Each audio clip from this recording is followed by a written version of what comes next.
স্নায়ুযুদ্ধে পরাজয়, সাফ শিরোপা হাতছাড়া বাংলাদেশের। টাইব্রেকার যেন নির্দয় এক খেলা।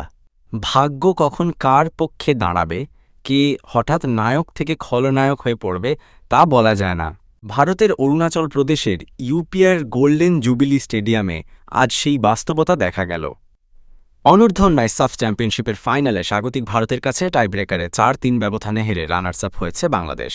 প্রথম মিনিটে ভারতের সিঙ্গামায়ম স্বামী ফ্রি কিকে গোল হজম করে পিছিয়ে পড়ে বাংলাদেশ। তবে খেলার গতিতে হার মানেনি গোলাম রব্বানীর শিষ্যরা। প্রথমার্ধের শেষ দিকে একটি বিতর্কিত সিদ্ধান্তে গোল বঞ্চিত হয় বাংলাদেশ। ২২ মিনিটে মিঠুর হেডপোস্টে লেগে ফিরলে ফিরতি বল জালে পাঠান রিফাত কাজী, কিন্তু রেফারি ফাউলের অভিযোগে সেই গোল বাতিল করেন। দ্বিতীয়ার্ধে ম্যাচে ফেরার জন্য মরিয়া হয়ে ওঠে বাংলাদেশ। ৭ মিনিটে বদলি হিসেবে নামা জয় আহমেদ জটলার মধ্যে থেকে গোল করে সমতা ফেরান। ভারতের হয়ে এটা ছিল পুরো টুর্নামেন্টে প্রথম গোল হজম। টাইব্রেকারে শুরুটা ছিল বাংলাদেশের পক্ষে।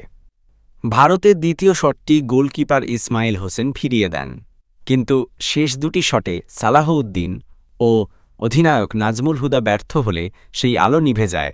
ম্যাচে রেফারিং নিয়েও প্রশ্ন উঠেছে। ২ মিনিটের গোল বাতিল এবং অতিরিক্ত সময়ে খেলা বেশি চালানো নিয়ে বিরক্তি প্রকাশ করেন মিঠু চৌধুরী। ধারাভাষ্যকাররাও মনে করেন রেফারির সিদ্ধান্তে প্রশ্ন তোলার মতো বিষয় ছিল।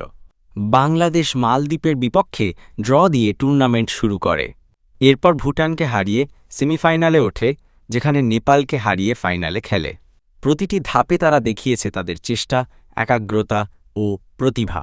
বাংলাদেশ ছেলেদের বয়সভিত্তিক সাফ টুর্নামেন্টে ২০২২ সালে অনূর্ধ্ব-২০ দলে চ্যাম্পিয়ন হয়েছিল। এবার তারা ট্রফির কাছাকাছি গিয়েও শেষ হাসি হাসতে পারল না। ট্রফিটা ভারতের হাতে উঠলেও মোর্শেদ, ইসমাইল, জয়, রিফাতরা যেভাবে লড়েছেন তা মনে থাকবে। তরুণদের চোখের জল হয়তো আজ দুঃখের, কিন্তু ভবিষ্যতের সম্ভাবনার বার্তাও বয়ে আনে। Sports desk, top news BD, Dhaka.